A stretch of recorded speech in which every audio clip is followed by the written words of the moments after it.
After a hard season, it is easy to wonder if God can use you again. But brokenness doesn't cancel out your purpose, it can clarify it. Here are 3 ways to rebuild purpose after you have been broken. Number 1, revisit your source. John 15 verse 5 says, "Apart from me, you can do nothing."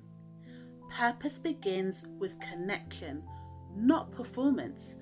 Ask God, what part of my story do you want me to use next? Number 2, rebuild through service. 1 Peter 4 verse 10 reminds us to use our gifts to serve others. When you help someone else heal, God often heals you too.